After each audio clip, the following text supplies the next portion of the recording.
All right, thank you everyone for joining us again today on OY Media Scotland. Of course, we are also connected through the OY Media in Ibadan, Nigeria. Again, today I'll be having Alagba Femi Odedeyi, and we'll be speaking specifically on the Niger Republic coup and the unfolding events. As you may well know, quite lots of narrative has been going on.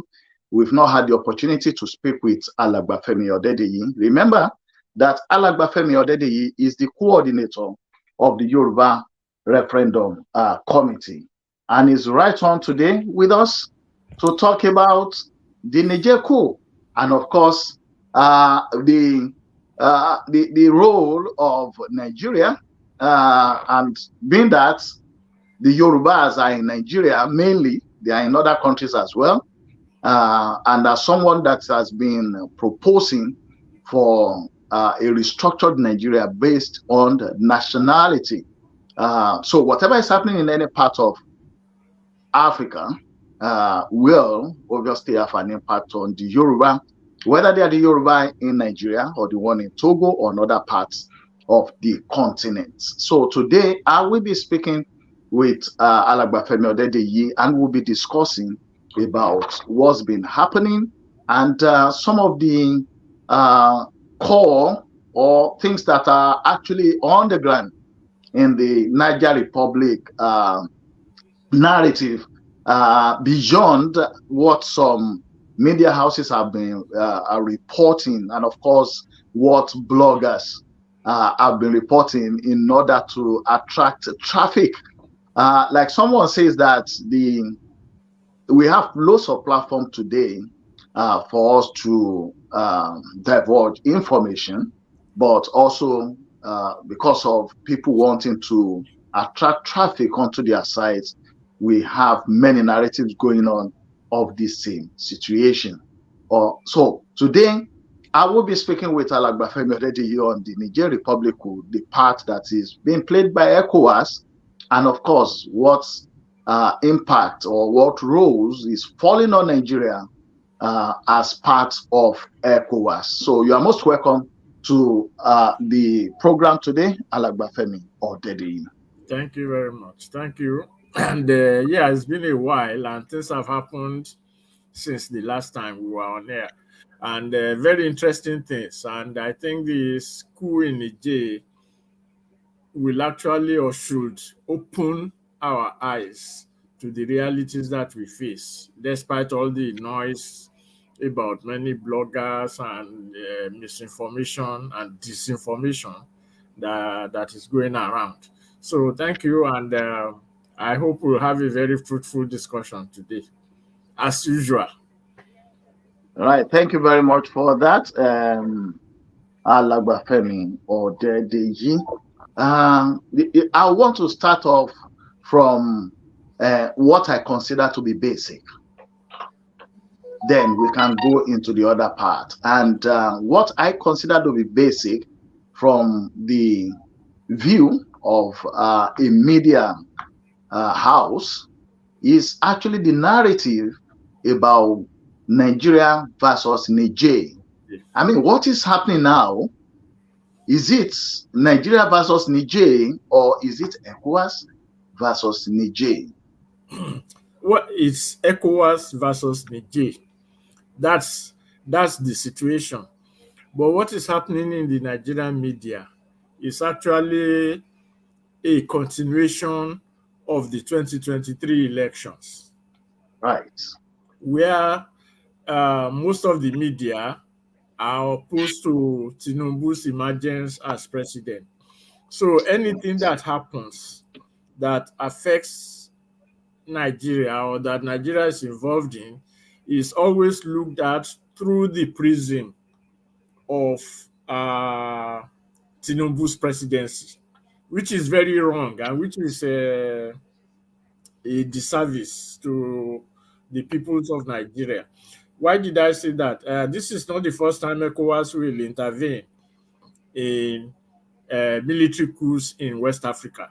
We all know or heard about ECOMOG in Liberia, Sierra Leone, Gambia when Yahya Jammeh refused to leave. So these are the things that ECOWAS intervened in. Well, Nigeria can be said to be the biggest economy, or let's say the most powerful country in West Africa within certain parameters. So Nigeria plays a large part in what they are. But it's not that the Nigerian government will sit down and say, this is what we are going to do. Nigeria is part of ECOWAS, and when they meet, they decide on what to do, and whatever it is they want to do, member countries are supposed to contribute to whatever it is that has been agreed on. So if they say, let us spend $100 in Niger, and they say, okay, Nigeria, because you have a better economy, bigger than also, contribute $40. The rest of us will contribute but it's not that Nigeria, it's not Nigeria that is saying, this is what I want to do, ECOWAS, come along. No. And we've seen what ECOWAS has done in Burkina Faso, Mali, and Guinea, where they were actually suspended from being from the membership because of the so before the Niger coup came on board. So we cannot be saying otherwise. We will be justifying the European or the racist notion that Africans respond only to emotions, they don't respond to reason, because things have been happening in different countries. You are taking certain steps, the same thing happens in another country. You can't continue like that unless you want to tell the world that you are not a thinking people. So when they suspended these previous countries, that should have informed on the military of other countries that if they take the step of overthrowing their government, then these are the risks that they face in the regional body which they subscribe to. But once they, and in any case, in any international intervention of such nature, that's part of global politics. They will tell you to revert to status quo, impose sanctions, do everything, and then as a last resort, if anything, if it doesn't work, then they will apply force. And that was what ECOWAS did. But why I say that it's a continuation of the election is that, one, most of those parading that narrative that Nigeria is doing this, they are part of the losing side, the opposition, the PDP guys, the OB guys, Obi, Labour Party. Labour Party, they hide behind columns and all the rest of it and start right. So they are not even educating their own people. Right. And that is the danger, that whether you like Tinubu or not, or you want him to be president or not, or you castigate him anyhow, what is the truth of the matter? What is the role of ECOWAS? And then you find some of them saying, we shouldn't care about ECOWAS, we should take care of Nigeria itself. Then why are we members of ECOWAS if we cannot subscribe to its protocols? Why do we need a regional body if we cannot subscribe to that every time it is, if it concerns me? So if it is only when it concerns you, when you have problem, then you can call on your friends to come and solve it. You don't create a friendship, and when trouble comes, you run away from your agreement. So if they want to disband ECOWAS, let them disband ECOWAS. Anybody that has problem, they can do their own thing. But as long as ECOWAS remains and starts its protocols and conventions, in fact, we should now, if Nigeria now backs out and says, no, we have problem we want to solve, that is when we should now come down hard on the Nigerian government, because it will be shirking away from its responsibility to the regional body. But it's not doing that, and then they are castigating him. And of course, they are also saying that they will welcome a military government in Nigeria also. And if you see most of these people, not most of them did not participate in the anti-military struggles that were and that's why I tell some people that if there's anybody in Africa that should oppose a military regime, either peacefully or by force, it should be a Nigerian. because of what you have gone through, what you Definitely. have experienced in the hands of our own military. It's not something that can be wished on other people. But you discover that most of those who are parroting this narrative are those who are supporting Abacha, those who supported the annulment of the election, June 12th. June 12 election. Yes, all Yes. those people. So that is what they are bringing back. It is not, so they are doing a disservice even to their own supporters, because they are not educating them. They are not even showing them the realities of the situation. That is one side. The other side are those who, I mean, to even think about it is very appalling. To say that Yes. military coup is a choice of the people. How can anybody say that a military coup is the choice of the people? Since when did military coups become choices of? So if a military coup is a choice of the people, then it should be on the ballot for election. That Yeah. when you vote to, Then you should thumbprint thumbprint military that you want military coup. military too. So you see, sometimes it appears as if most of them lost their senses simply because of their hatred for the person of the person that is the president in Nigeria. So they have shunned aside all protocols, all reasoning, everything, and just started on emotions. That's why I said when the racists attack black people, saying you only have emotions, you don't respond. This is the perfect expression of it. So when the coup took place, we all know the ECOWAS met. ECOWAS said this, and then even the Nigerian government sent a delegation, Sultan of Sokoto and Abubakar, the former head of state. They Former head of refused. state, yes. Yeah, they refused to meet with them. They didn't even allow them to enter the country. And yet, these people here in Nigeria are talking about dialogue. Okay, so we want to dialogue, but the person you want to talk with is saying he's not ready to talk. It's not.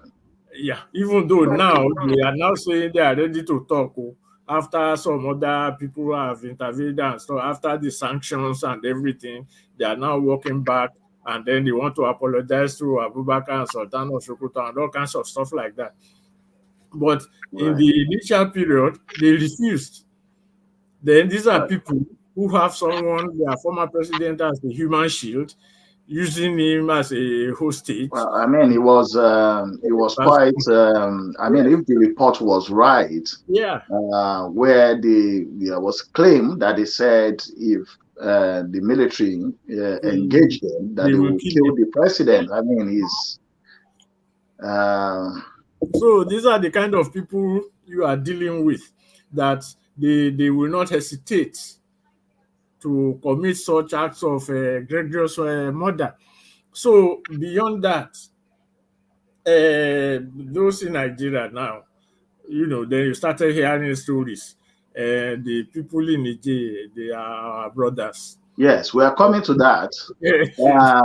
So the first part we've dealt with, which I think is like basic, is quite very wrong and unpatriotic, if I Yeah, get you right, for yes. people to be selling the narrative that Yeah. is Nigeria versus Niger, Yeah, why yeah, Nigeria cannot take any unilateral decision, but whatever decision has been taken was taken by ECOWAS, it was. and ECOWAS Yeah, representatives yeah, were there, yeah. and these Nigeria is decisions bound was only carried to, forward yes, to by carry it. the president, who happens to be Yeah, the chair chairman. for ECOWAS at the moment.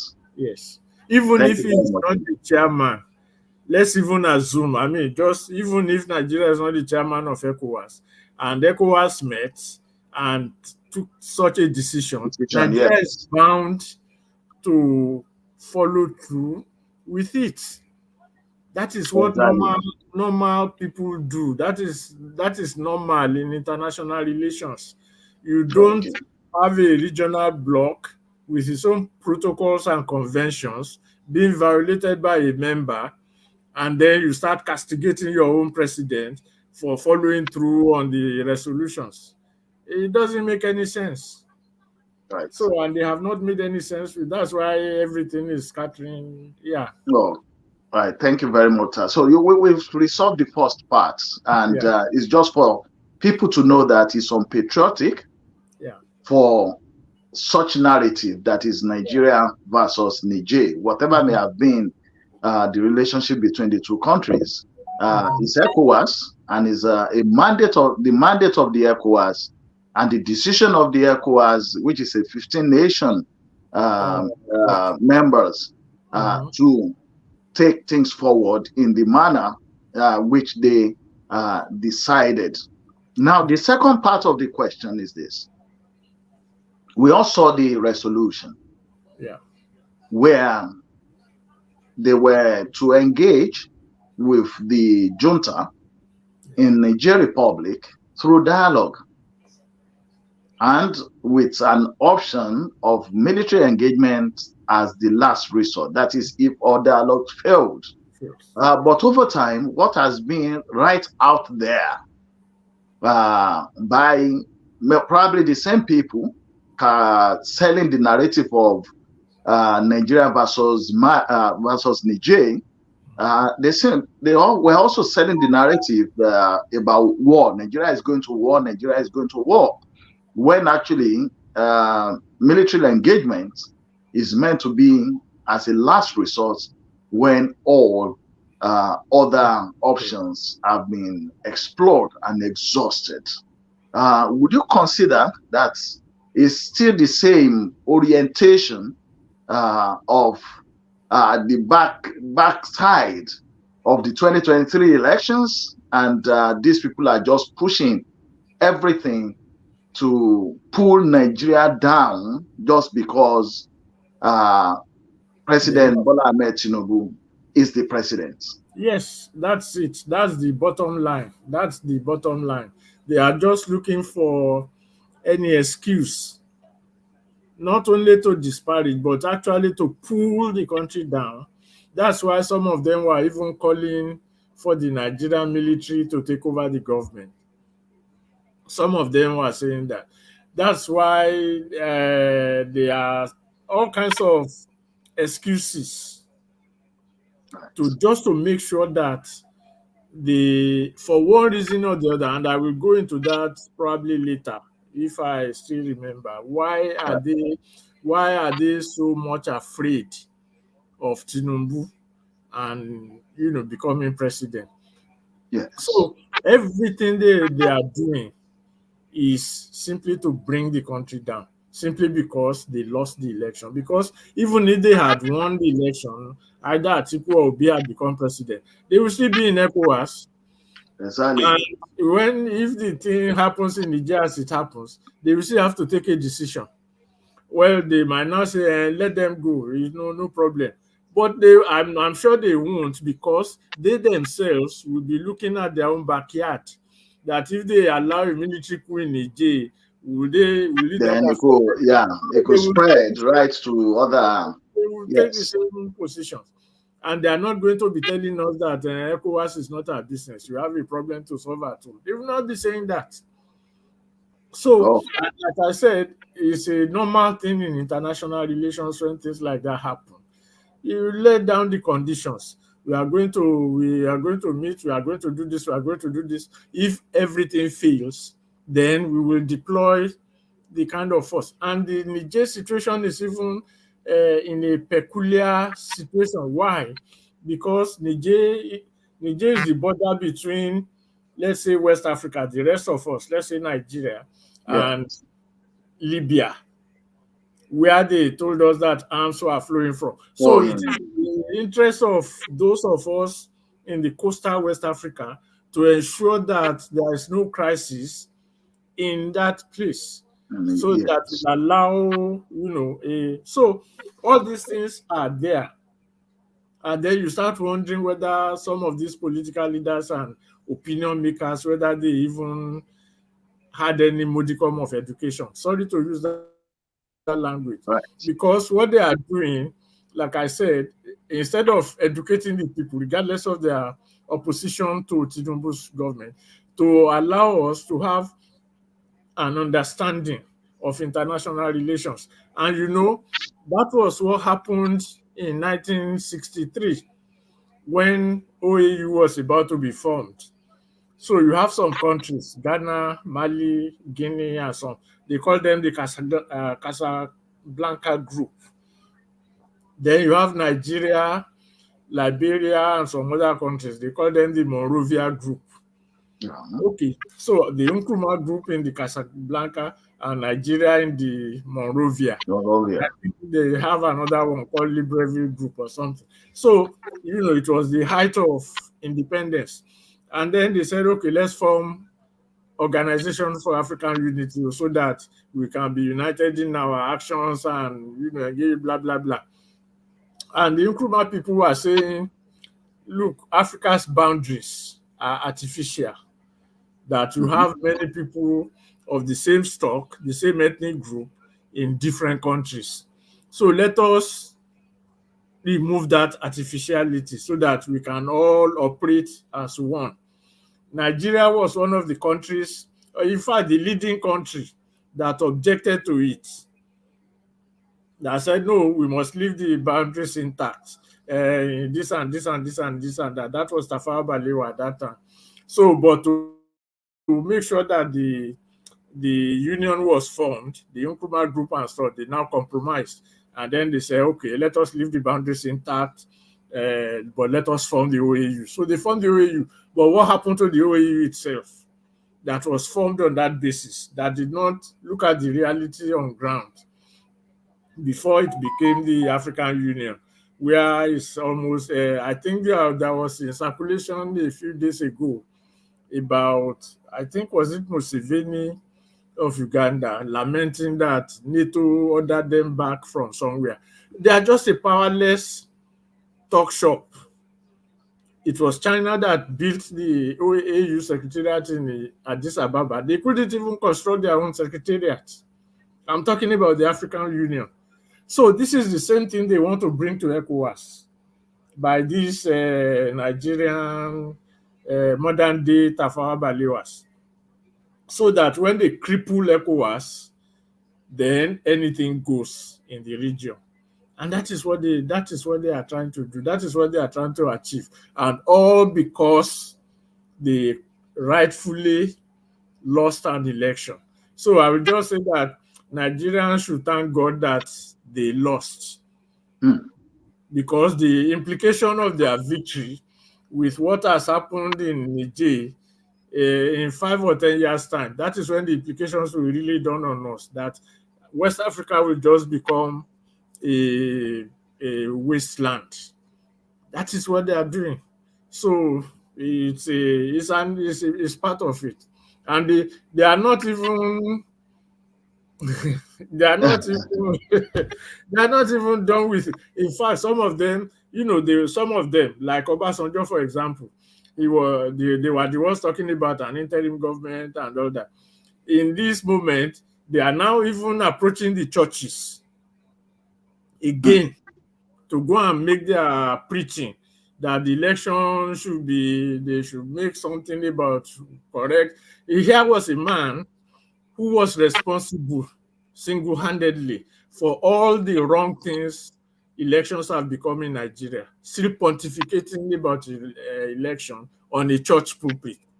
So you find a mixture of religion, politics, and unpatriotic behavior on their part. And if you look at those who had, of course, one will expect it, but it was actually the non-governmental Islamic movement that was able to penetrate the Niger military people to bring them to dialogue. All these leaders in the South who call themselves Christians and opposition and stuff didn't make any move except to criticize or try to demonize the government. So it would have been very interesting if Obasanjo had taken it upon himself to have gone to Niger in his personal capacity. At least Sule Lamido went in his personal Awesome. capacity That's and met with them. So what stopped all these people from doing the same thing? And then they will come around and start talking about dialogue. And we must have dialogue. We must have this. We must have that. We must do this. We must do that. And then they'll be pontificating all around the place. So that is why I said there's a deliberate move to bring down Nigeria under the Nigeria. cover of all these things. So Okay. Obasanjo is the quote unquote respected former head of state in Africa. I'm sure if he had gone to Niger, they won't stop him. They will meet with him, even if they don't agree with him. He didn't do Mhm. any of those things. Okay. So Thank you very much. So we're taking it one by one. We've resolved the fact that it's not Nigeria yeah, versus Niger, yeah, but ECOWAS, which has reached a resolution. That's the resolution that is being pursued.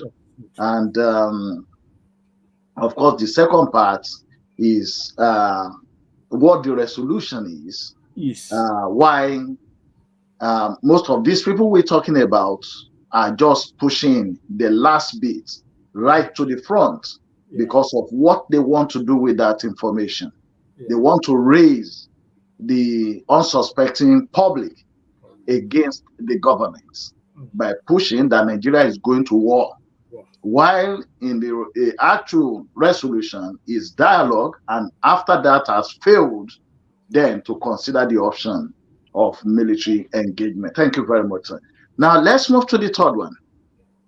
And this has to do with the northern Nigerian people who believe or who have taken it that they have cousins in Niger. And I think we have that mostly in all the borders of Nigeria, yeah, including in the southwest here, where you have Yoruba in Nigeria and across the border in Togo and Benin Republic and Co. So there in the north also, they have border that stretch into Niger, and they have people over there. But then, I think this also comes up from the last uh, question that you've explained, that the some people from the north uh, seems to be up in arms to say that no, the president cannot go and go into war with Niger, and they have cousins there, and they should consider other things other than going in militarily. So I think the first part is what we've resolved, that yeah, ECOWAS never said they are going straight to war. as their first option to Yeah, go in militarily. It was meant to be after all other options have failed. Some of these northern leaders or elders or persons that have been talking have actually not made any move to intervene in the dialogue, but they kept on, including right into the National Assembly. We've had some of the senators talking out that Niger, they have cousins there, so Nigeria should not go there as uh, militarily to attack them. So they've picked our first point and 2 points of those strong narratives, they've packaged it together, and now they've connected it to the relationship between Nigeria and Niger, especially the people of northern Nigeria and, of course, the people in Niger.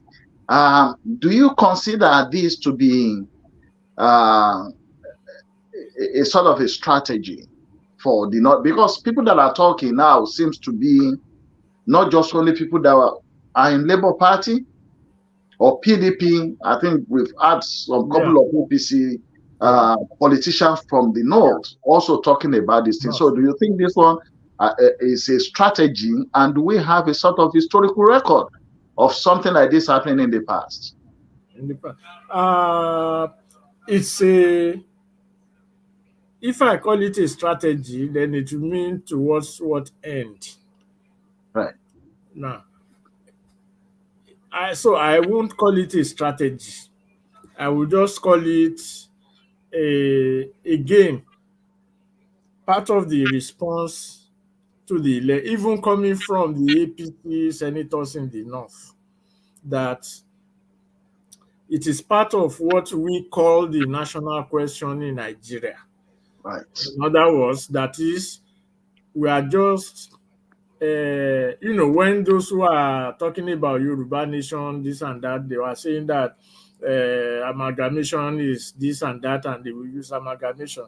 That the Nigerian citizenship concept is a false concept, and that is what is playing out now in this Niger thing. Everyone knows that, like you said, many nationalities are spread across different borders.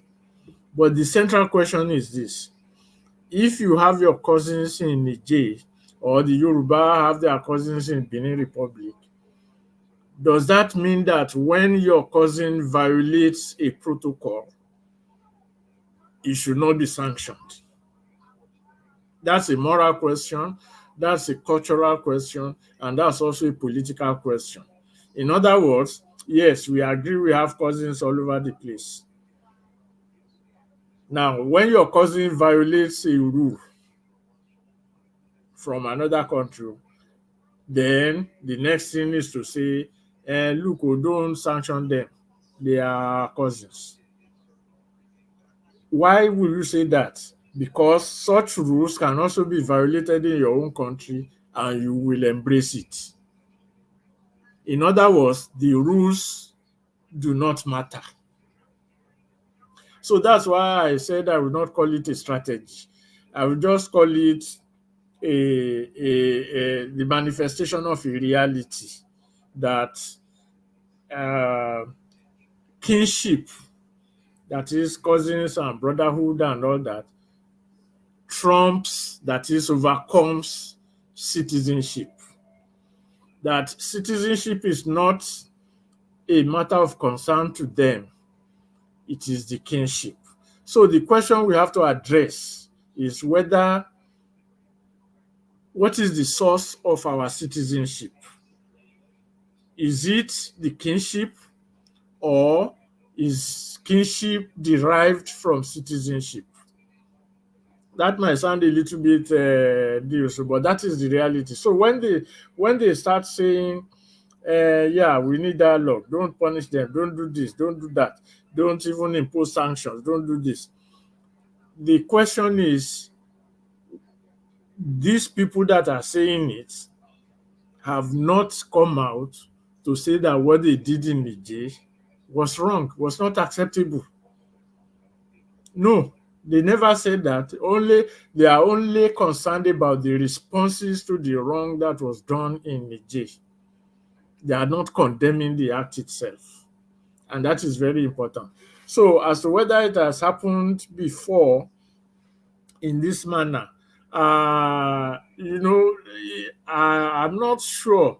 I'm not sure, except to say that when the referendum in the British control referendum in the north, I know in Cameroons, in the northern and southern Cameroons, as to whether they want to be part of Nigeria or they don't want to be part of Nigeria. They somehow manipulated the southern Cameroons to say they don't want to be part of Nigeria.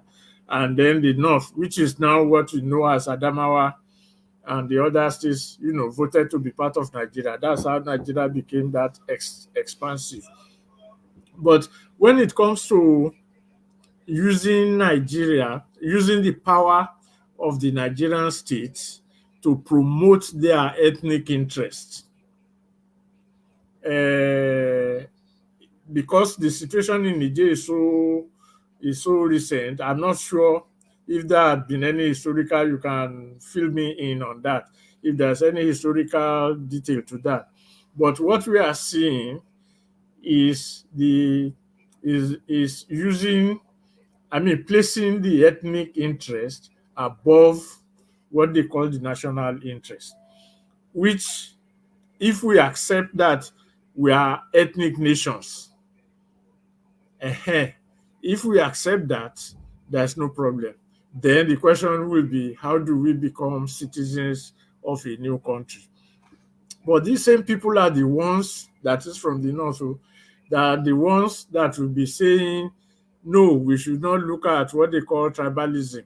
We are Nigerians. We are this. We are that. And if people in the south want to say, look, we have to change this thing, or we need resource control, or we need self-determination, they will say they want to destroy the country. Yeah, they say ethnic bigots and co. Ethnic bigots and stuff like that. And then they will use the power of the state to suppress them. Mm-hmm. Okay. So now, when everyone has virtually agreed that military coups are not acceptable in West Africa, at least, and anyone that violates it will be faced with sanctions and this and this and that. Their Yes. cousins and their brothers violated it, and we want to apply regional sanctions.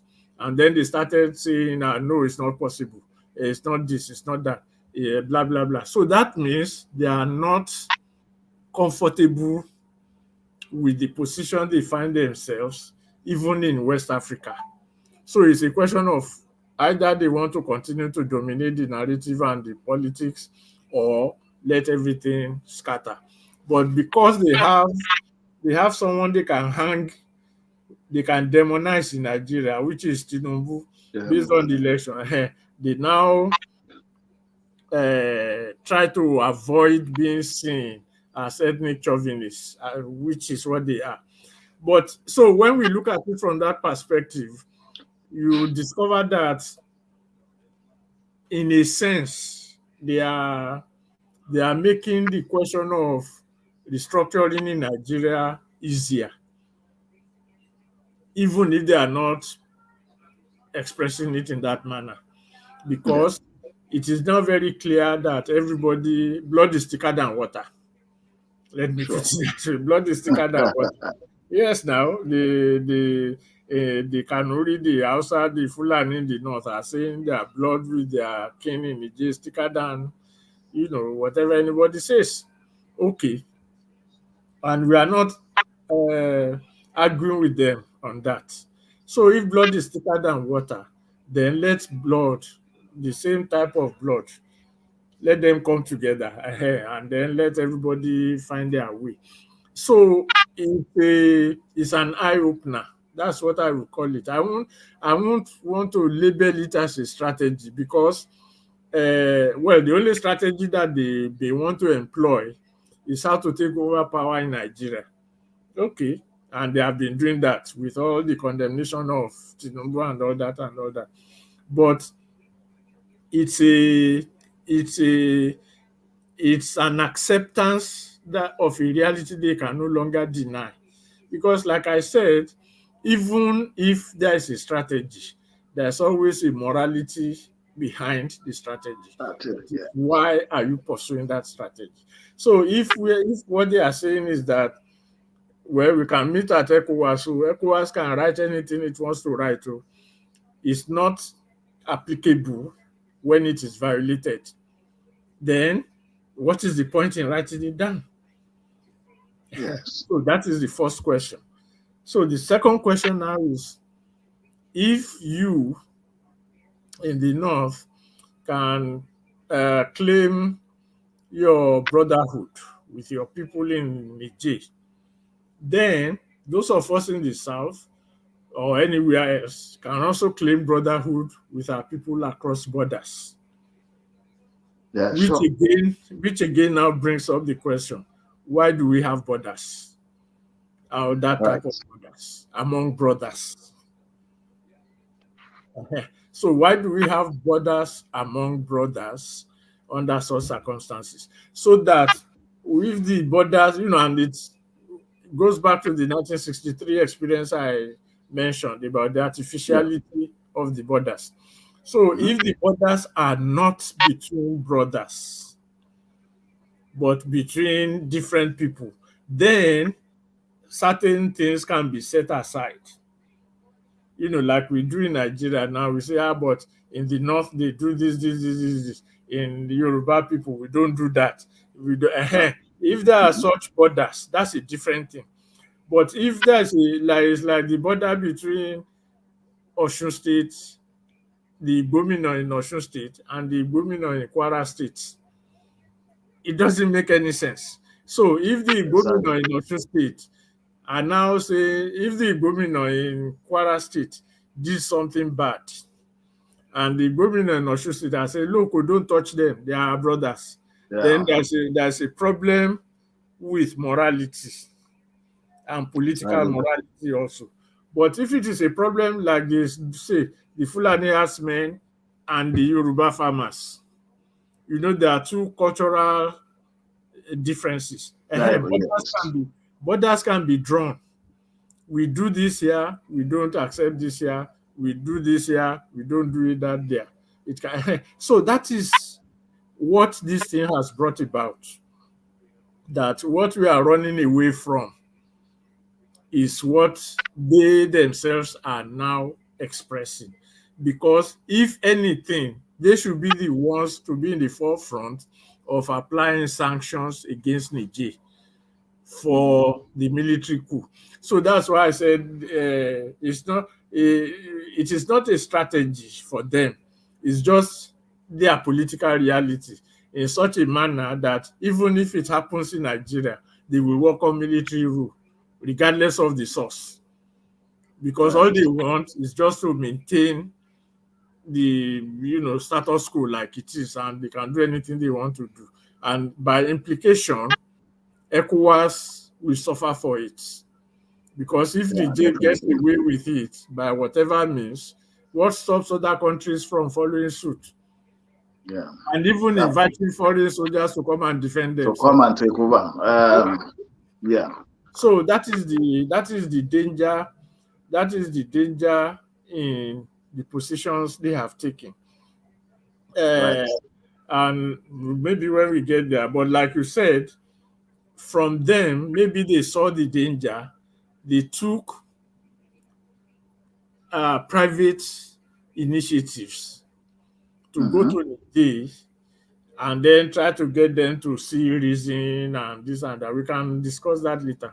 But that is the responsibility. That also shows that there is a sense when we demand for a restructuring of Nigeria to take into recognition these cultural affinities. Okay. So the restructuring is not just about let us have 6 zones, residency versus this. No, it Not goes at all. beyond that. It's a cultural thing that will now manifest on the political plane, and that is what this thing has brought Was about. brought out. Yeah, Right. Thank you very much, sir. I want us to connect that to two events in history. yeah. The first one was I'm trying to remember the year, probably you will help me with this, when uh, the former president, that is Muhammadu Buhari, Mhm. was actually, I don't know whether it was a commanding officer then, and there was a sort of an insurgency in the north. In And Niger, it's the same Niger. Is it yeah, Chad? it's the same Niger. Chad. So, Chad is in Chad. yes, Yeah, is it Chad? Chad. So, and there was, obviously, they also have their cousins in Chad as well. Yeah. And we had then that he commanded the set of soldiers that faced them to push them out of Nigeria.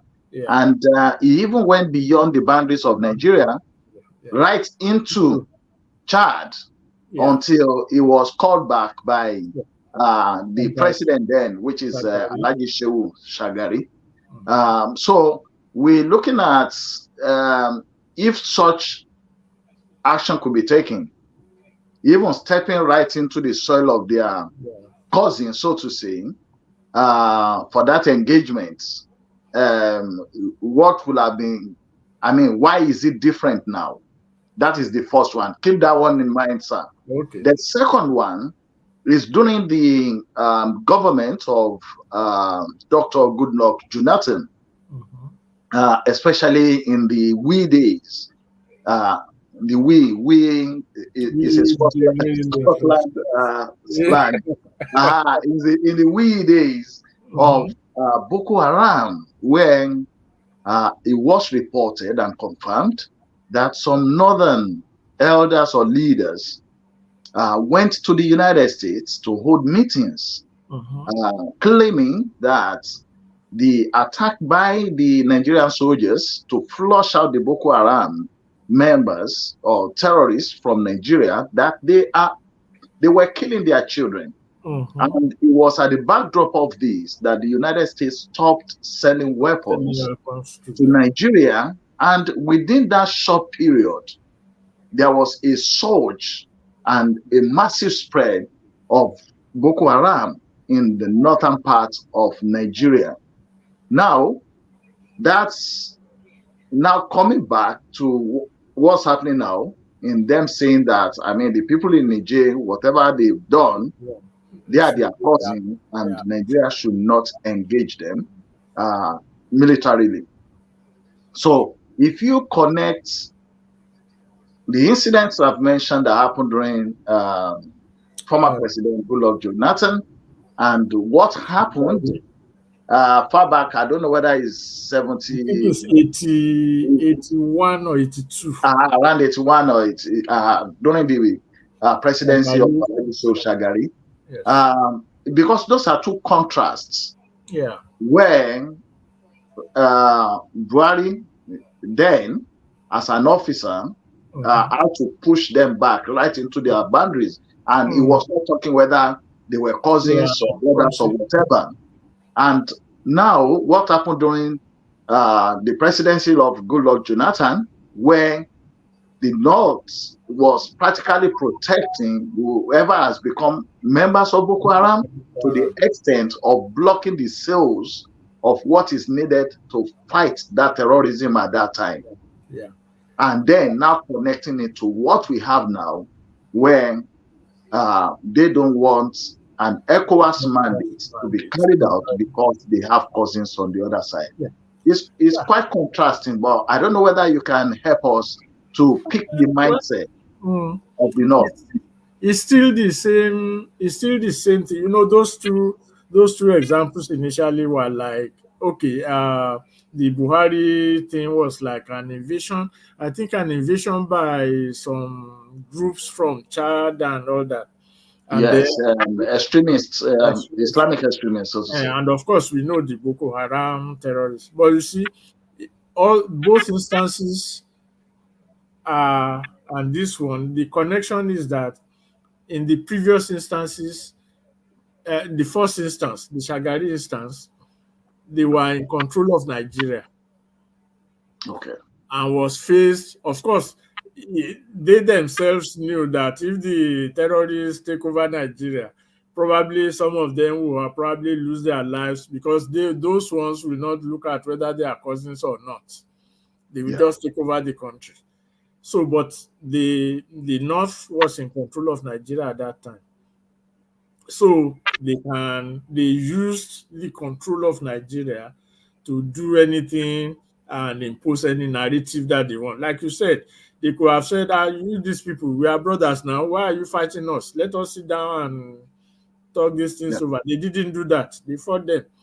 Why? Because they have power in their hands. In the Jonathan case, in a sense, they didn't have power in their hands. So they had to paralyze whoever has power. That was Jonathan. So that was why they pleaded for their cousins or brothers in Boko Haram. That's why they went to the US to say, look, the government will kill all of us, so this and this and this. So they stopped, US stopped supplying weapons so that the Nigerian government will be weakened in fighting their brothers. Right. And in the process, their brothers will continue to gain ground and probably remove Jonathan from power so that they can get power. And this time around, a similar thing is operating because one, they are not in power, as it were. And then you now have this crisis in the North. And because they are not in power, they cannot dictate the response from Nigeria or from ECOWAS. So Right. they had to do everything just like they did with Jonathan to try to paralyze the current uh, holder of power, Government. so that Yeah. they become, so that their own brothers and themselves will become more, because they, even now it's even worse than the Jonathan case, because it is now trans-border. It is a regional Mm. gamble that they are making. In the case of Jonathan, it was not yet regional at that time, until Yes. when he didn't have the weapons, and then Boko Haram and ISWAP and all the rest spread all over the place. But now it's a regional problem because they don't have power inside Nigeria. So they have to paralyze the government in Nigeria so that they can have their way. And one of the means of paralysis is by this narrative that they are talking about, by reducing everything to war, which was not declared. Even if Nigeria was acting alone, let's even forget about ECOWAS. Shebi, before you go to war, you have to, I mean, the war has to be declared now. That, okay, Yes. Sure. hey, nothing like that. Oh. And the man sent his own delegation. They refused to meet with him and all that. So everything is designed to paralyze the holder of power so that they will have their leverage to have to become power. I mean, to become powerful again. Let me put it that way. Now, if you connect it with the question you asked about strategy or not Yes. strategy, now you can say, yeah, their strategy is to paralyze whoever is in power.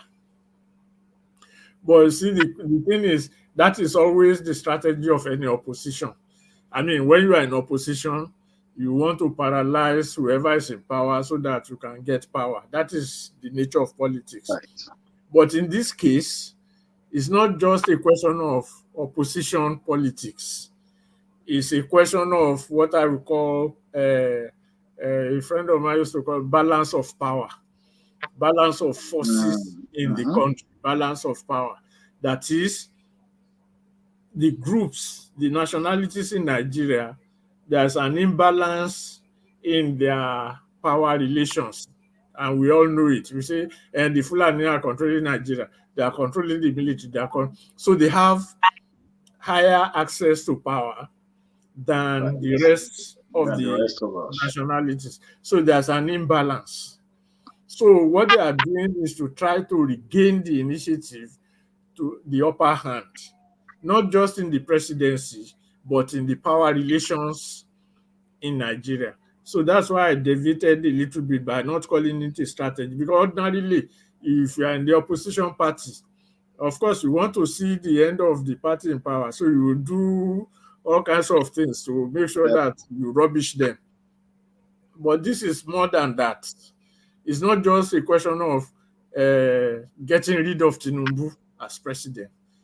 It's a question of regaining that power balance for their region. That's why, in all the instances you have mentioned, you will see that the protection of that power was the source of everything they were doing. Shagari was in power. These people came from nowhere, tried to disturb them, and Buhari simply summarily dealt with them and even pursued them to the, but without attacking, he was stopped from attacking the military of Chad, at that Mhm. time. Yeah. So Yes. because their power was still intact, and according to information at that time, Buhari was ready to overthrow the government in Chad, which will have become a problem for them in Nigeria. Okay. In the case of Jonathan, they needed to retain that balance also. So, and to retain that balance, Boko Haram has to become a threat Right. to the Mhm. Jonathan administration, hence the move they made. So, in the same manner, in this wise, after controlling that power for a long time, they suddenly find a new president who is actually trying to rearrange the whole thing according to his own manifesto. And then this thing happened. And then their position, the power that they have will have been completely eroded if ECOWAS goes through with its mission, that is, either by violence or by peaceful means, return to democratic rule, or we do this, and this, and that. So that is the threat to their regional power base. And then when you go deeper, you also see that this time around, there is a kind of contention between the Hausa, the Fulani, and the Kanuri, even though they come out to claim that they are cousins. Just like, in Nigeria, we just look at all of them, you are Northerners, Yeah. or you are Hausa Mhm. Fulani, Mhm. not knowing that there is a kind of tension between them. The guy in Niger, the leader of the Coup in Niger, is Hausa. All right. Yeah, he's Hausa, from the Hausa region of Niger. They call it Liberia or something. Hausa. When Tinubu sent, because it was the official delegation, the Sultan and Abubakar was the Yes. official ECOWAS delegation to them. They refused to meet with them. Sultan says, one time said he's the head of Fulani in West Africa, all of West Africa. Yeah. And Abubakar, we know that they are all in the Fulani configuration of power. And for the past few years, we have been hearing or reading about how the Hausa are resisting Fulani domination in the north. That actually that was the basis for most of the violence and what they call banditry in the northwest. That it was essentially a Hausa versus Fulani conflict, and there are several reports of that. So when the Fulani guy, that is the Sultan, got to the Hausa leader in Niger, the guy refused to meet with him. Said, they just kept them at the airport. Okay. Then the private initiative of Lamido, Sanusi Lamido, who is also Fulani, but he's also the leader of the Tijaniya Muslims in West Africa. Tijaniya Muslims are very prominent in Niger, and they are mostly Kanuri.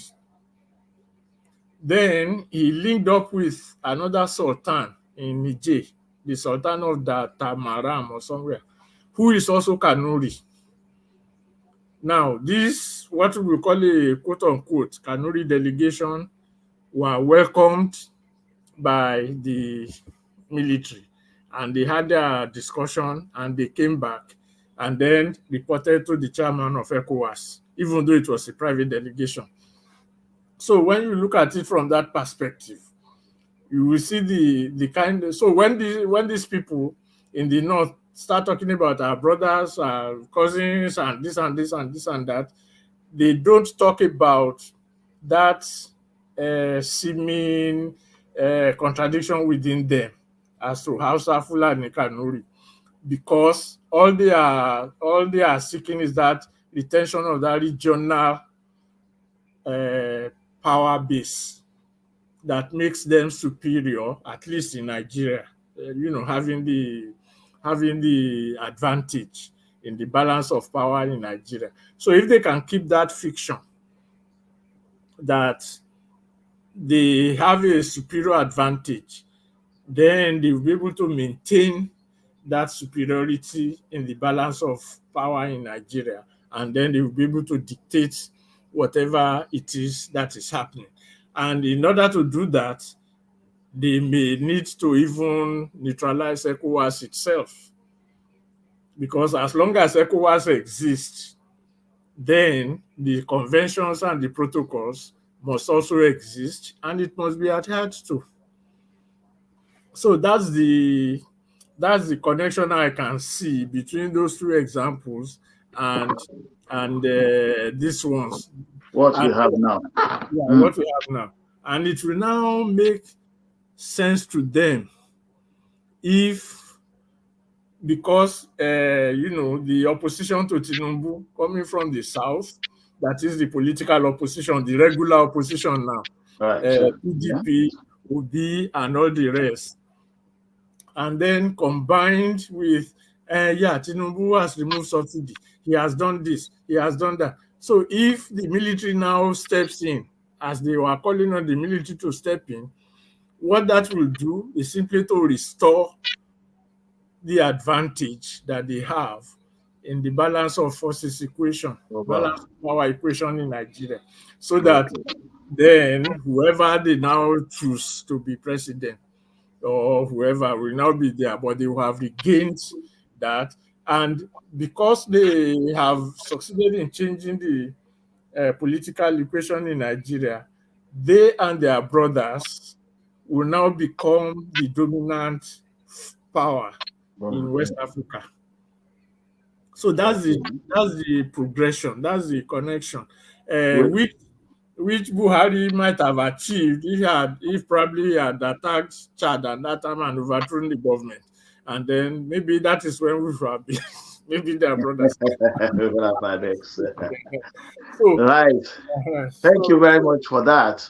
I want you also to help us to, because in terms of coup, now we're still coming back to France, yeah, complexity and complex relationship between France and some African nations, especially the Francophones.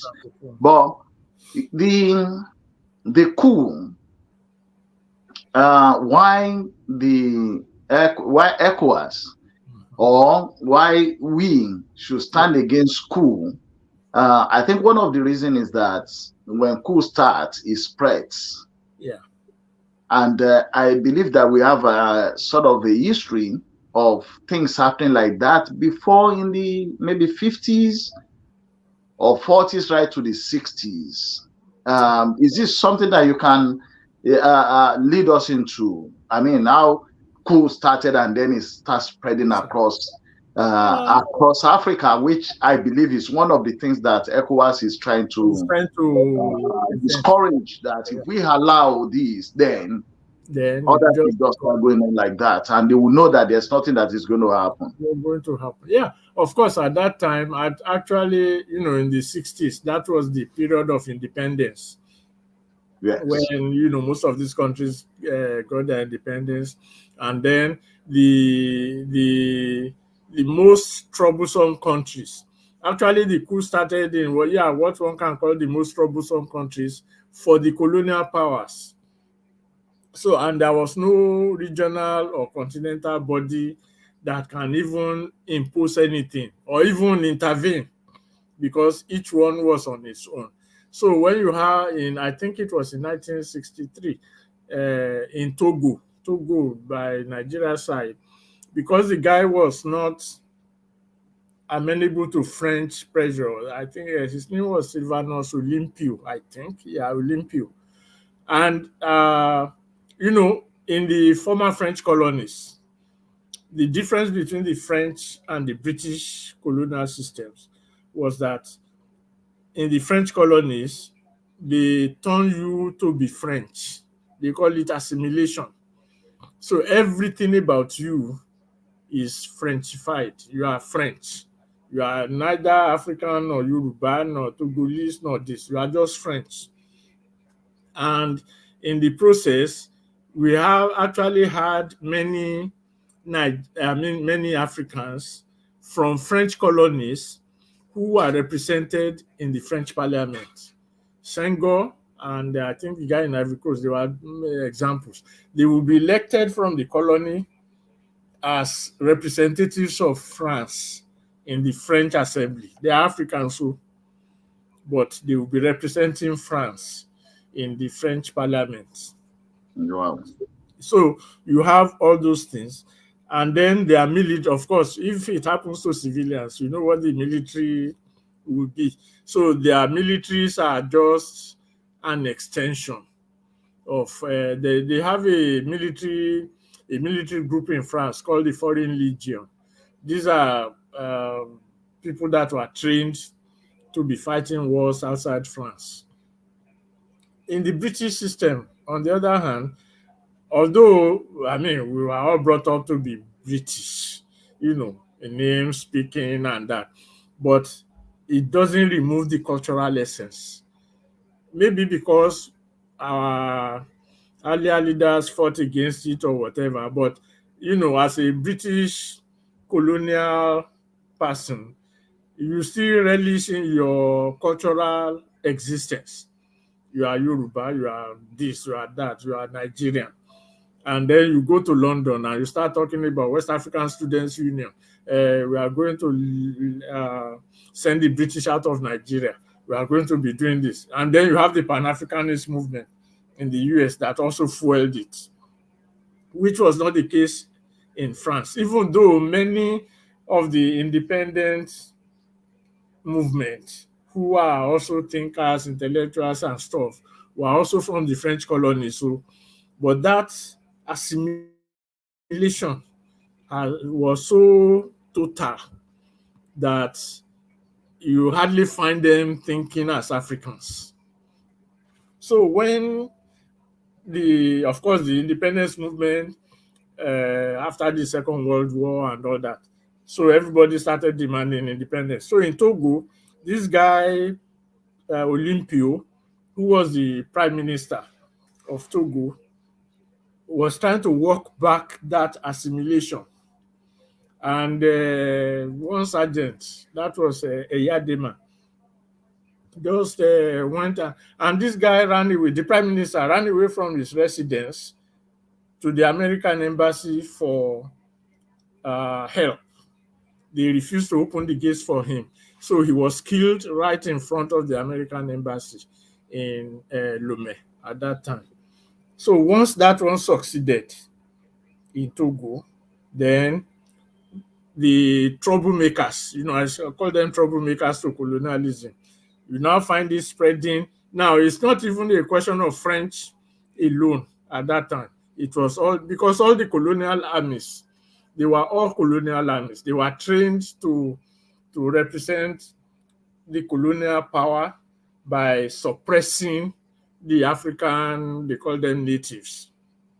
So you find them operating at the same mental level, that these people are troublemakers to our benefactors, and they have to be removed. So you find it in Togo, Ghana, what's it called, Mali. Then, because it had Mali was part of the Casablanca group that I mentioned. So you find it going all the way, even in Congo.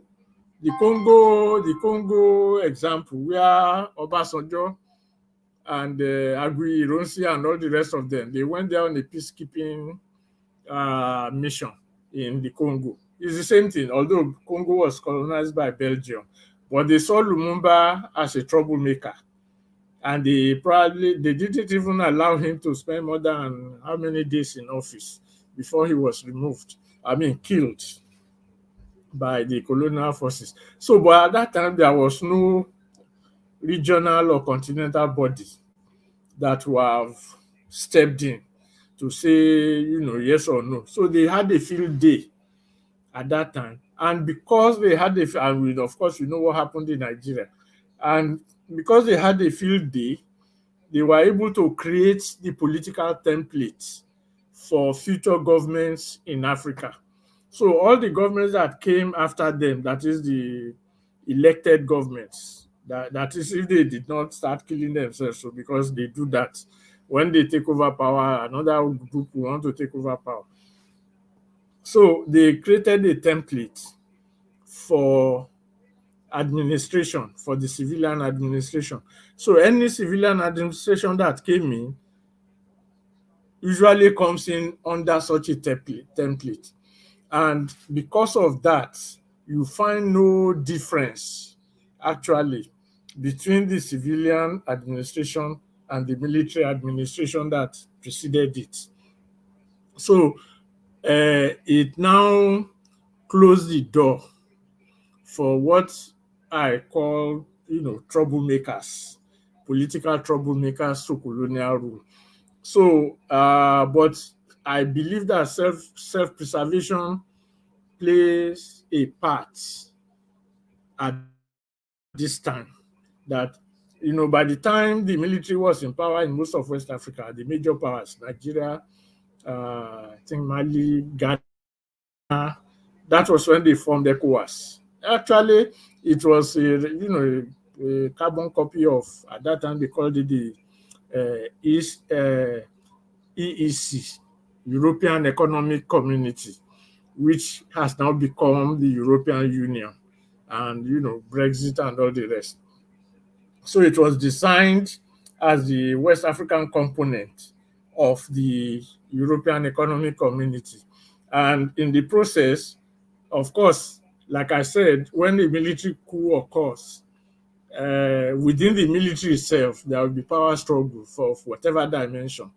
And then for self-preservation, they had to start making provisions for intervention, for this, for that, for this and that, so that by the time at this time, it has become almost a necessity that the only way a democratic government can be sustained is by discouraging military coups. But how to go about it is what the Niger issue is now all about. That in the previous era that Nigeria or ECOWAS has intervened, it was also under military rule. So it was easy for them to project their military esprit de corps across regions, across countries like ECOMOG. I think it was under Babangida, yeah. And then you find, Yes. yeah, Babangida. And of course, it would have been irresponsible for ECOWAS not to have intervened at that time, because the Liberians and the Sierra Leoneans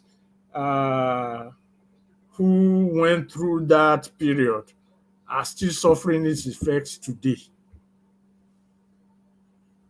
The brutality of their, I won't call it civil wars, but the kind of terror that was inflicted on them by their own brothers and cousins, by their own people inside the land.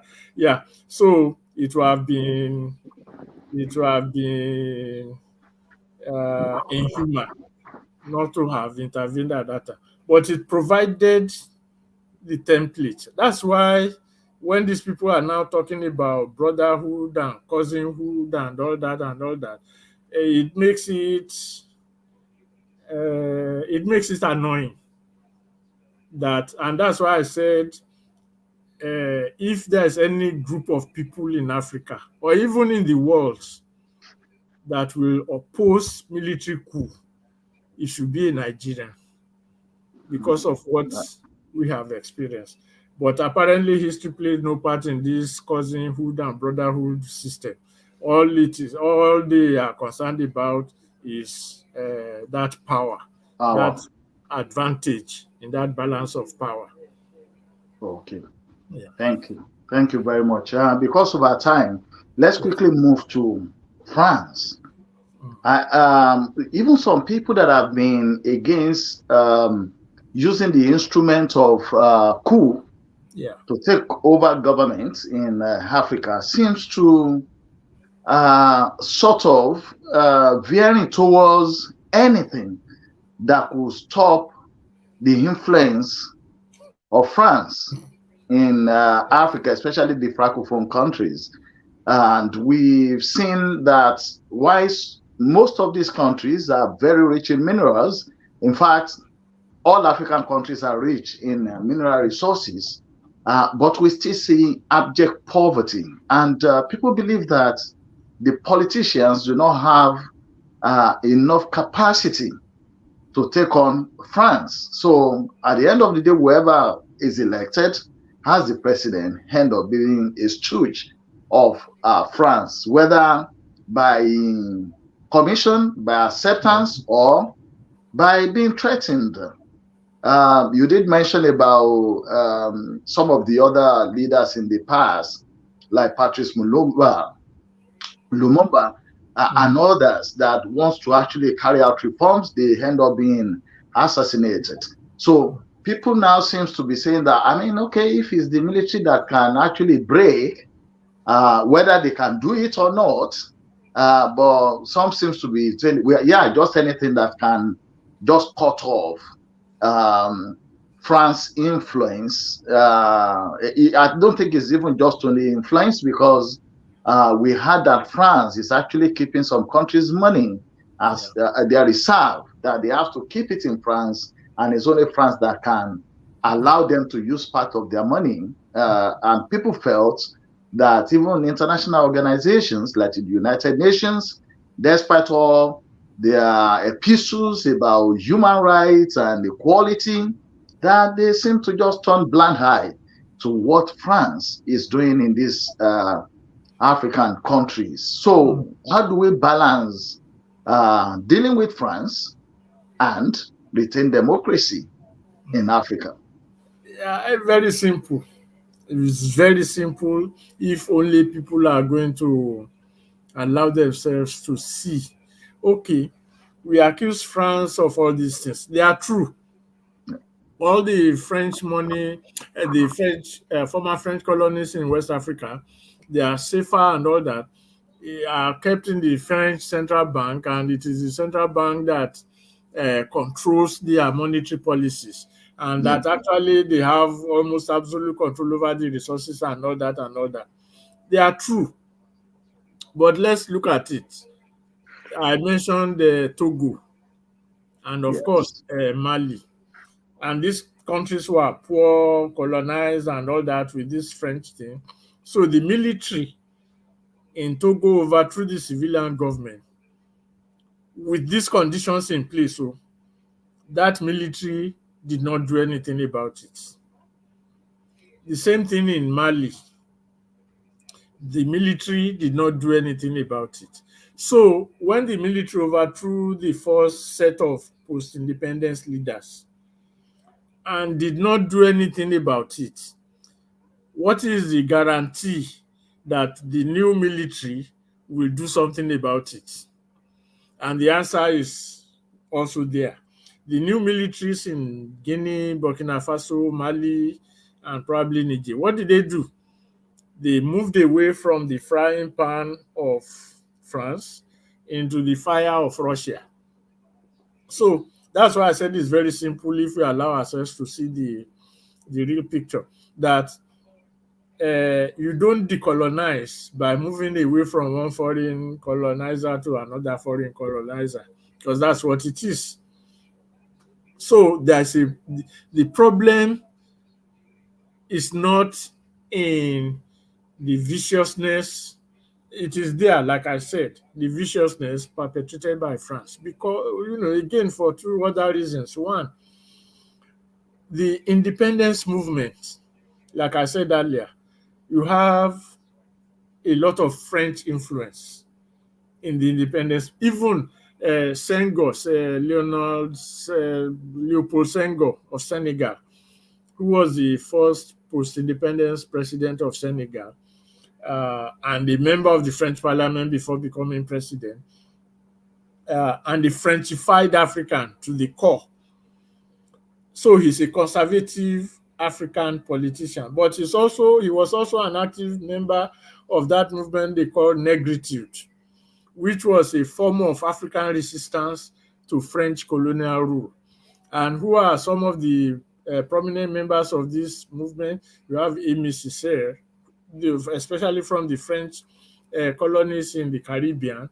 You have what's his name, Frantz Fanon, who may not be a literary man, but more of a radical people. So you find, and of course, French intellectuals that is European, who are also very active in the independence movement, who are doing that. Number two, if we remember, or those who can remember, there was a time a phenomenon that is known as the Sovereign National Conference was, the go-to idea in Nigeria, at least. Sovereign National Conference. You want to do something, Sovereign National Conference. And it was actually held in Benin Republic. That was how the military of Kereku was transformed into a civilian government, and also happened in Zaire also, which was able to remove Mobutu. But the idea of the Sovereign National Conference came from the French Foreign Ministry. One of the prime movers Right. of that idea of Sovereign National Conference was a French journalist named Regis Debray. Regis Debray was the French journalist that promoted Fidel Castro's revolution in Cuba, writing about books and do so. So he was a very prominent left journalist in France. And then he was absorbed into the French Foreign Ministry as a strategist. So for them, it's like, okay, how do we get rid of these African military dictators? Sovereign National Conference. So that was how the idea came. So when they project Sovereign National Conference in Nigeria, for example, the source is France. So the question is not a black and white distinction. Yeah, France did this, France did that, France did that. But the solution is not to run away from France and run into Russia or run into China, because that is even a violation of the original ideas of the negritude movement, of the independence movement, or the anti-colonialist movement. Because what they were saying was that we Africans have the capacity to develop ourselves. I mean, we also, who was his name? Sheikh Anta Diop, who is also in Senegal, and wrote a lot about civilization in Africa and all that, and all this, and the Black Power movement. So you have all these things, but these military regimes are not even taking advantage of it. All they are saying is, let's get rid of France, and then we go to Russia.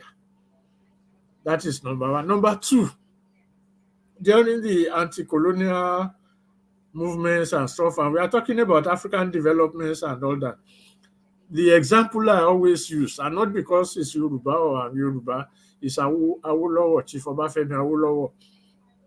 When he was, everything that we talk about in Yoruba land today, talking about golden era and all this and all that, was achieved when he was even not yet premier of Western Region, but as leader of government business, which was still under the colonial governor at that time, before the transition into premiership, I think in 1959. So, and he was a contemporary of the Nkrumahs and all the rest of them, Nkrumah, Nyerere, and all the rest of them at that time. But what he was able to do that we now celebrate as the golden era, which will have become the foundation for whatever it is we will have become today, was not only truncated by the military and all the rest and all that, but you discover that all his contemporaries in the other African countries had no such era that can be pointed at. With all of Nkrumah's Pan-Africanism and all this and all that, immediately he was overthrown.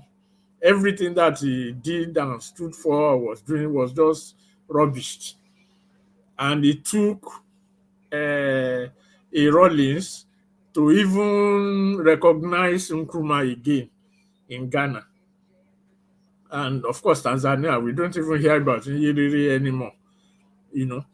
So why is it so that while Awolowo had gone 30, 40 years ago, I think, died, the ideas he put in place over 60 years ago is what is still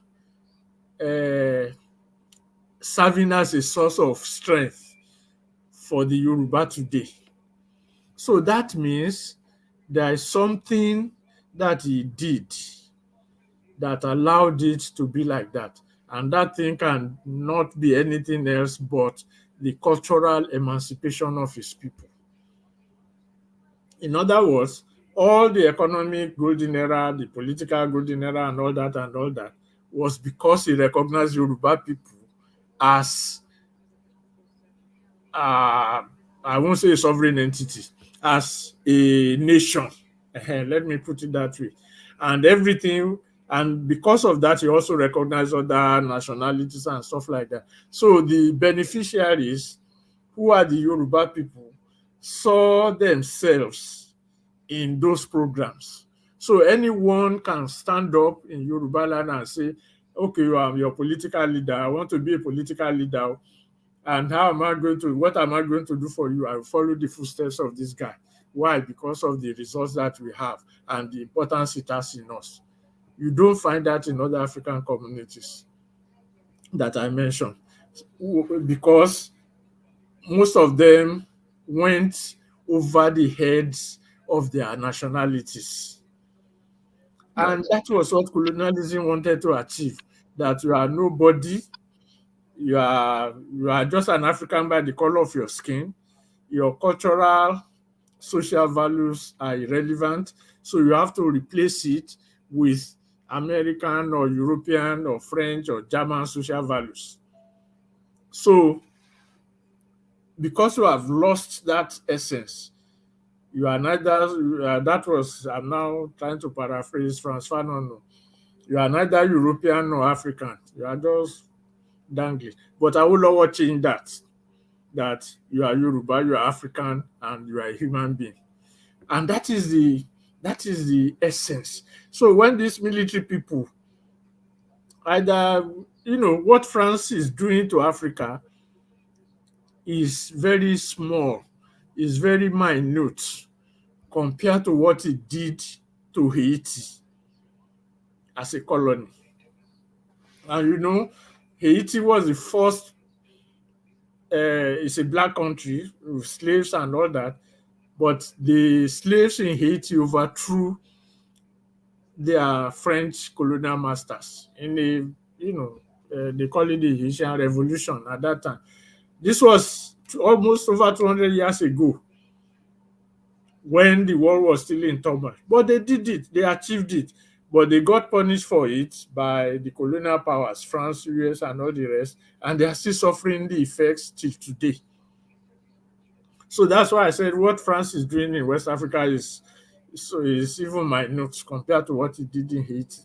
But the situation is not, the solution is not in saying, okay, well, because the civilians have failed, maybe the military, because the military have taken over in these former French African colonies. And the Kerekou was in Benin Republic in when he took over. Say between the time, was there any improvement in the relations? No. Eyadema, the father took over in 1963. The son took over in, who knows, maybe a few years ago.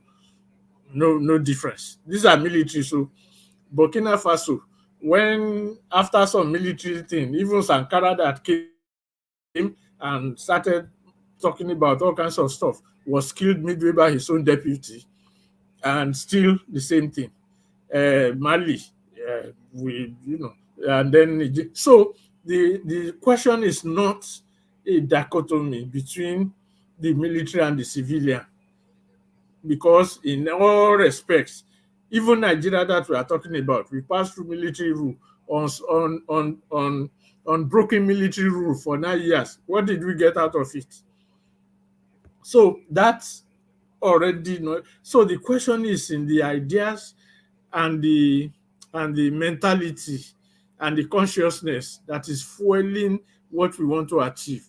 Okay, France is doing all this. How do we get out of it? So we need political power to get out of it.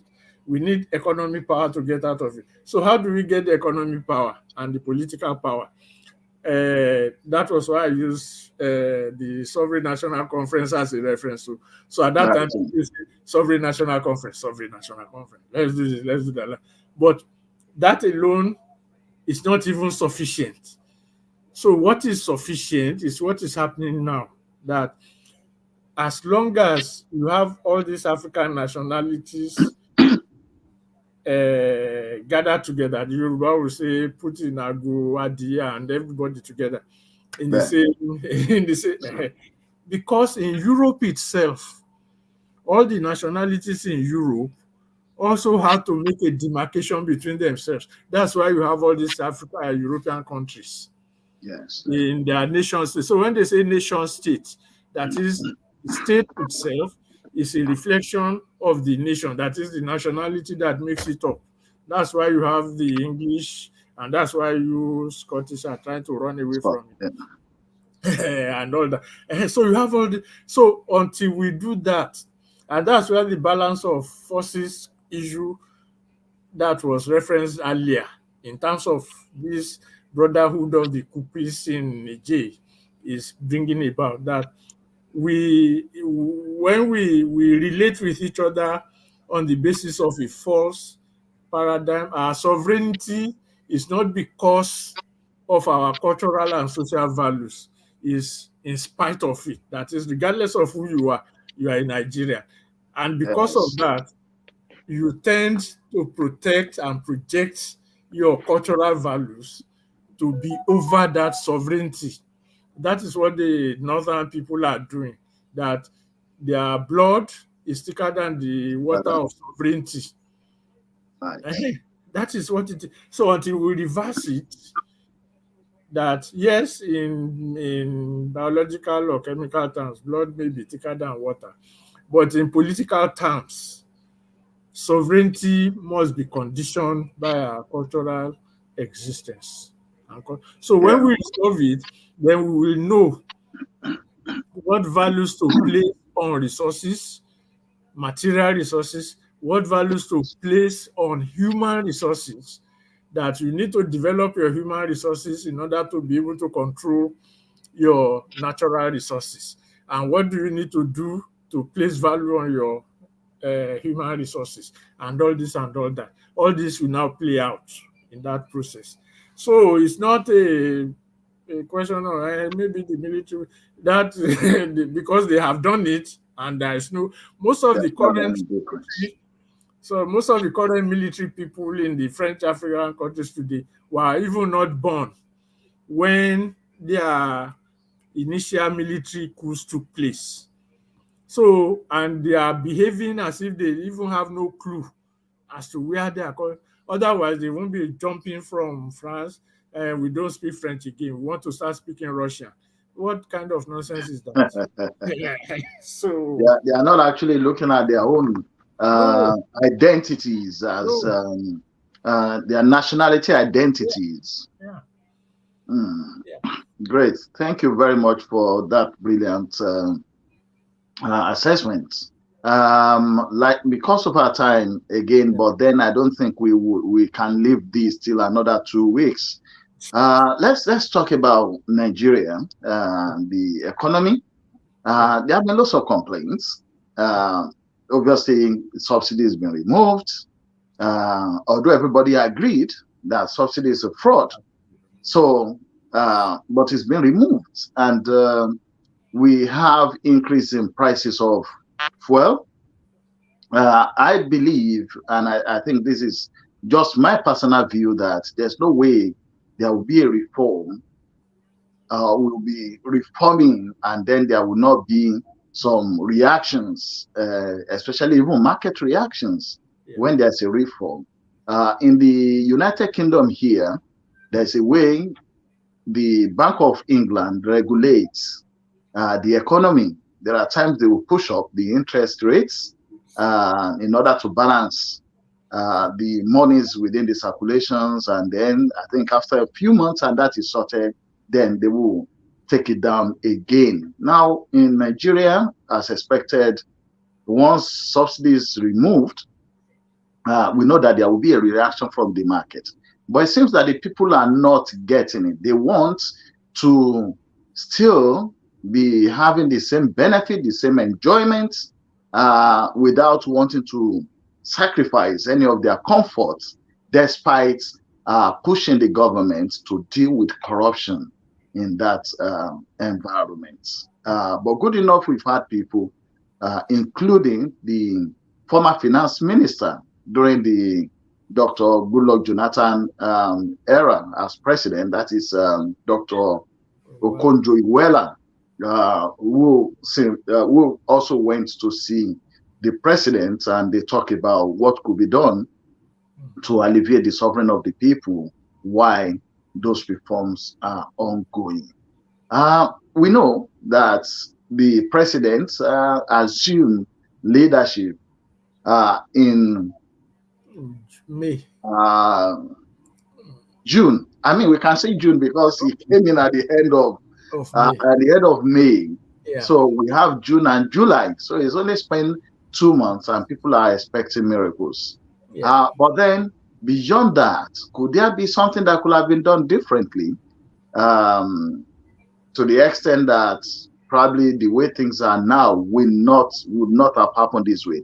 I personally do not agree with people's projection that they're supposed to put the palliatives before they remove the subsidy, because obviously the last government has finished up with that subsidy, Yeah.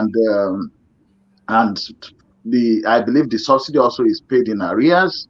Yes. So when people talk about palliatives before, then you begin to look at, okay, what sort of palliatives were going to be that will have been provided in advance without the government actually knowing to what extent will Yeah. palliatives be needed and co. But just generally, could something have been done differently? I don't think so. And the reason is this. This is the first time Nigeria is going to be taking on the market as a market. The theory of the market is that there's an invisible hand that is regulating this and that. That's a false theory, although it's the accepted theory in the economic world, though, that there's an Right? invisible hand. But it's false because the hand of subsidy or corruption is not invisible. It's there. So that's why I said it is not, because let's assume that, okay, Tinubu says, okay, before we actually make the announcement, let us increase wages and salaries for workers. Immediately the wages are announced as increase from the minimum wage, let's say 30,000 to 50,000. Prices will increase. Exactly. At the market, At everybody the, will the just market. project.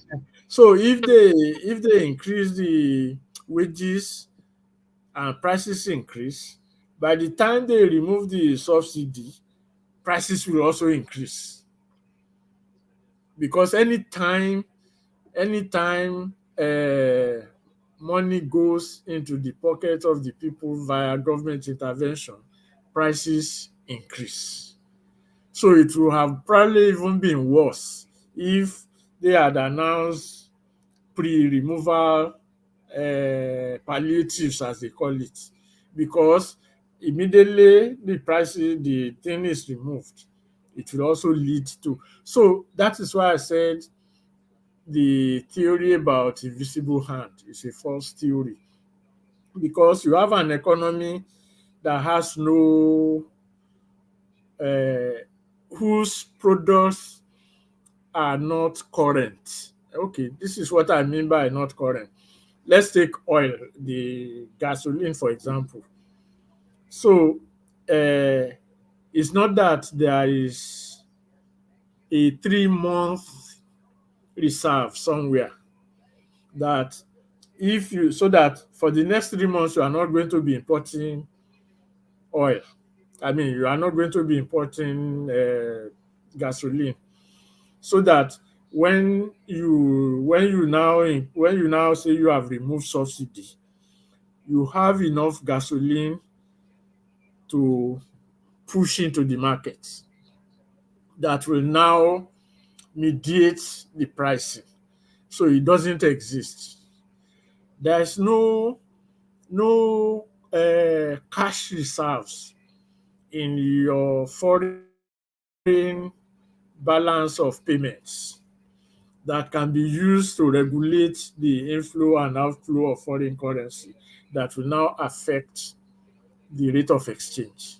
That's why I said you have a market that has no reserves of anything. So that is why at any point that any money is given or any money thrown out by the government to alleviate anything will always result in price increase, because you can't sustain that government can't sustain that monetary inducement or palliatives every time. Okay, price increase today. In 6 months' time, you are going to increase wages again. You are just making problems for yourself. So that's why I said the market, though it is affecting the people, it is affecting them in their lifestyle, what they are used to. But what is being regulated is not the lifestyle of the people, it is the market itself. And when such thing is taking place, it will affect the pockets of the people and it will affect their lifestyle.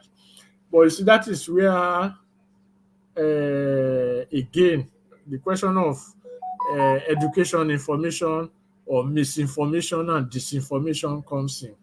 So a lot of people don't even understand the basic economics of what they are going through. All they are after is ah, hunger to produce. We need to help the masses. We need all kinds of stuff like that.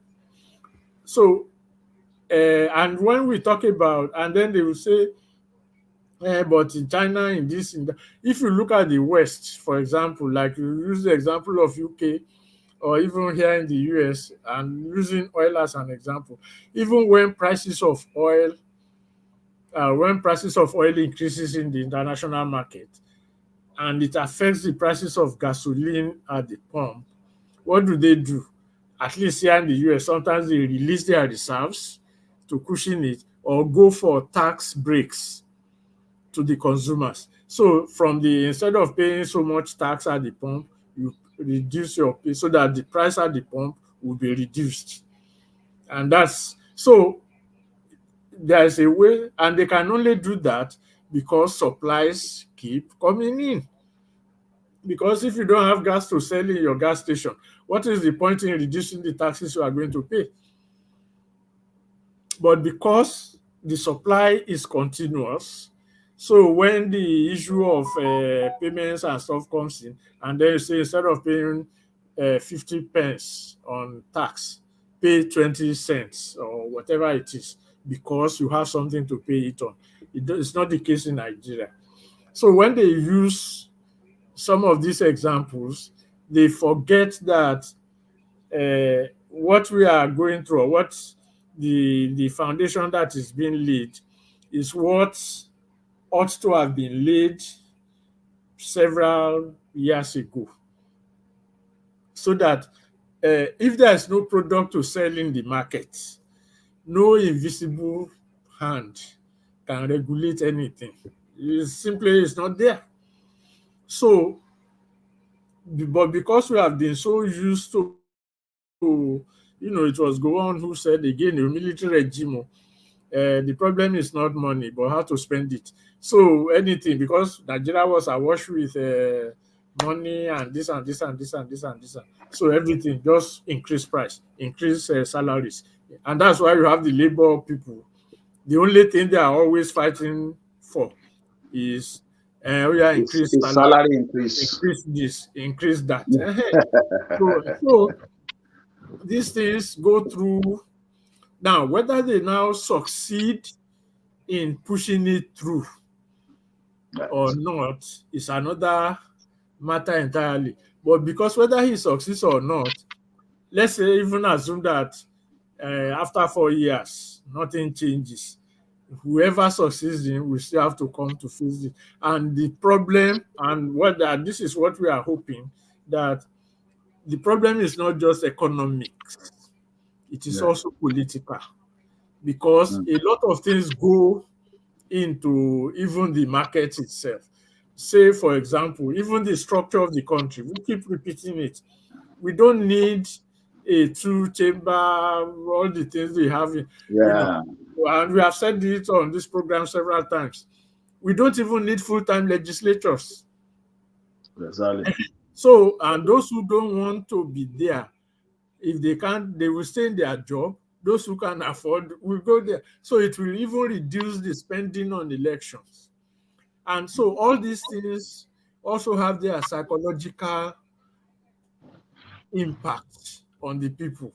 That if your representative is on part-time and lives within his own means, no commissioner's quarters or be federal quarters or things for anybody, is just living as you are. If there is any market adjustment, you are not going to say, no, you are punishing me, you are doing this, because we are going through it Because together. you're all true together. And Yes. then the results will be beneficial to all of you together. So there's always a political component to an economic decision. Yes. So if they can get that balance right, and if they follow our advice, so if they follow our advice, so then the what they call the invisible hand will become visible to everybody to see. Right. When we talk about Awolowo, part of the things we are talking about at that time, many of the councillors were on part-time basis. They had their Yes. jobs as whatever it is, they go part-time. Although, I mean, there are people who are living opulently and all that, but everybody can see the connection between the leadership, political leadership, and what they represent, and the programs they are pushing out, and the condition of the people and how they are being lifted up. All right. Yeah. Thank you very much, Alagba Femi Odedeyi. I think that's most about our time now. Yes. You're hoping to come back in 2 weeks' time. And When something else you, will have happened. I As mean, soon as we shall, probably by then we'll have known where Niger where Republic is going. it's going. Yeah. And I mean, our prayer is that things will be resolved amicably. Yeah. But like you've mentioned, these happenings have shown, or they have thrown up some of the key or the core thing about the formation of the country. And if the government is really thinking about restructuring, I think they should take a leave, even more than one, from Yeah. what is happening at the moment, where we have people giving a sort of a priority over to others they consider as their cousins, which are living out with the boundaries of Nigeria. So, I mean, it should be something that should be taken into consideration when it comes to the nationalities in Nigeria and how that could be mapped around for a restructured Nigeria. So thank you very much for your time. For those that have been watching us, Alagba Femi Odedeyi is the coordinator of Yoruba Referendum Committee. It's a committee who believes that the restructuring of Nigeria or through federalism, like, we have quite some couple of lexicon in Nigeria. Yeah. Somebody will say federalism is federalism. So which one is true federalism? But then that has come to stay. So that it should be based on nationalities, bearing in mind that each nationalities have their cultural, language, and tradition, values, which might be completely different from the other parts. And United Nations also charter on nationalities, on people or ethnicity, identify that people should have a right to their own ethnicity. And of course, Britain, for instance, or yes, Britain, we don't want to say England, Britain generally, which is the ex-colonizer of Nigeria. I mean, this is what they actually practice, where we have the English for England, the Welsh for the Wales, we have the Northern Ireland, the Irish, and we have the Scottish, which is Scotland. That's a four nation in one country. But they've not insisted that they would deny that identity. Yeah. They still recognize it, and they have a different government for those nations under the bigger banner of Britain. So the committee believes that Yoruba, they're using Yoruba because they are looking at the point, the members are Yoruba, but they've also met with other groups to ask them to consider the template and then domesticate it in their own area. Just to give further information on that, there are letters and bill that have been sent to the 6 Southwest Yoruba state. That is Lagos, Oyo, Osun. Kwara is not there. We have Ogun State, we have Ondo, and the part of Kwara, and they've said, first of all, is to resolve the states that have full membership of the House of Assemblies that are Yoruba, and once that one is resolved, then they will go for the Yoruba in Kogi and the one in Kwara State. So if you've not signed the petition, please look for the petition. You just Google it, Yoruba Referendum Committee. You will see the list of the speakers then, which I believe that will be changed soon. The bill is right at their table. So it's your work to impress on your representative to sign the bill into law. And that is when we know that we are actually getting serious about this thing. Alagba Femi Odedeyi also mentioned in the course of this interview, he's also mentioned it before, and most of us have also taken note of this, that the only time that Nigeria could be said to have considerable progress was during the regional governments in the 60s. And that's basically what the group is saying, that Nigeria is supposed to go back to that era, but of course, with a sort of reform that is in line with this age, like they would say. So thank you once again, Alagba Femi Odedeyi. If you want to reach Alagba Femi Odedeyi, the email for the organization is yorubarev@gmail.com. Otherwise, you can also send us information, and we'll ensure that we'll get it across to them. Niger Republic Coup, that's our topic for today. Please, if you have any comment, just send it across to us, and then we'll deal with it when we get back. Or if it's something that requires urgent attention from Alagba Femi Odedeyi, we'll get the response and we'll send it to your email. So once again, Alagba Femi Odedeyi, thank you for your time today. Thank you. Thank you very much. Thank you. See you in 2 weeks' time. Right, sir. Yeah. Right. Right. Thank you all for staying with us. It's OY Media Scotland.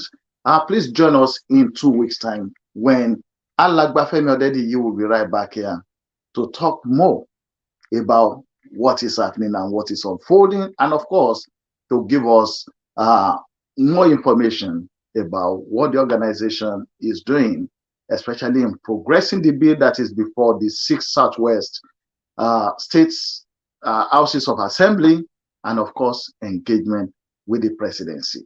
Thank you for your time today, and do have a wonderful and brilliant and successful week. God bless.